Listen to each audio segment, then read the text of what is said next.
I'm Ernestina J. Silva. I'm 55 years old and I'm a food caterer. Actually, I'm a cook.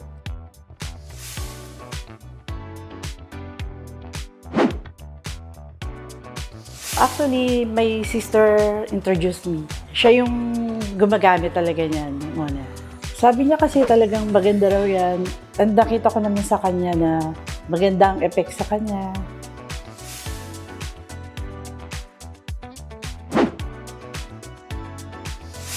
Malaking tulong kasi bumaba yung sugar ko. Sugar ko last time nung nagpa-check up ako is 12. Right now, 8 na lang. And also my cholesterol, bumaba siya ng malaki. Diabetic ako. Actually, 44 years old pala ako, diabetic na ako. Hereditary. Kasi my mom is a diabetic. I-define muna natin, ano ba yung diabetes or diabetes na tinatawag natin? It's a disease that occurs when your blood glucose or yung asukal sa dugo natin, called the blood sugar, is too high. The blood glucose is your main source of energy and it comes from the food you eat.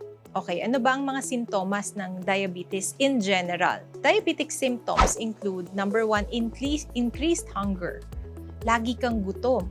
Number 2, increased thirst. Lagi kang uhaw. Uhaw na uhaw.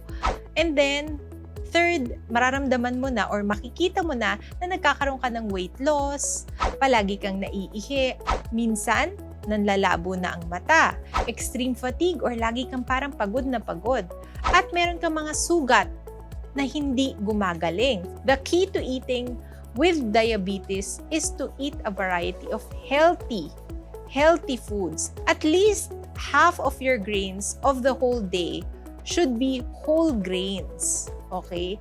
Ano bang example ng mga whole grains? Wheatgrass, katulad ng pinag-uusapan natin kanina. Rice, pero mas maganda siguro yung brown rice lang. And of course, in moderation, oats, cornmeal, barley, quinoa. Yan.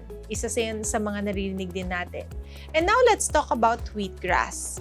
Again, how does it help people with diabetes? Okay, there are a lot of research about wheatgrass that it lowers blood sugar after consuming it.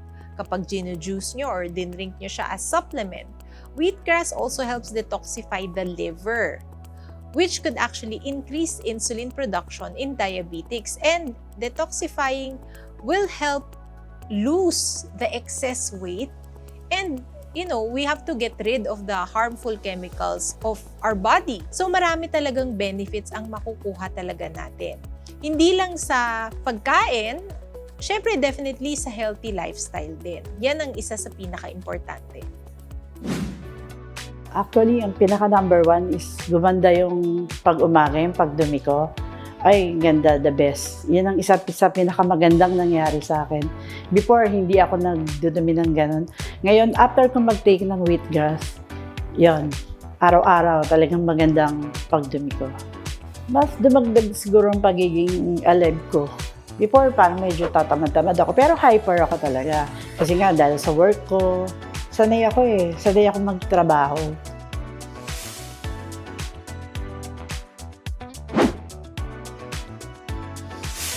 November ako nag-start, so 6 months. Pero nung after 3 months, doon na nakita na malaking tulong siya talaga sa akin. Bumaba lahat kaya, cholesterol, triglyceride, and also yung sugar.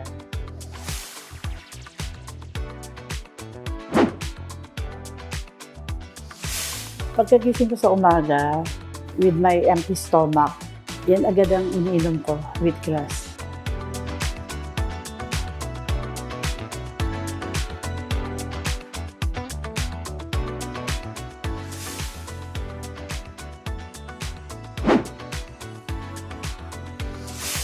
Ay, oo.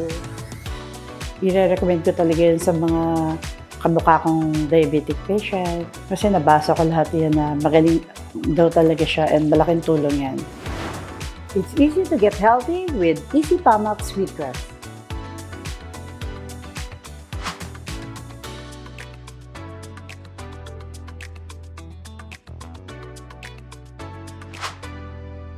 Mahalagang paalala, ang Easy Famax Wheatgrass ay hindi gamot at hindi dapat gamiting panggamot sa anumang uri ng sakit.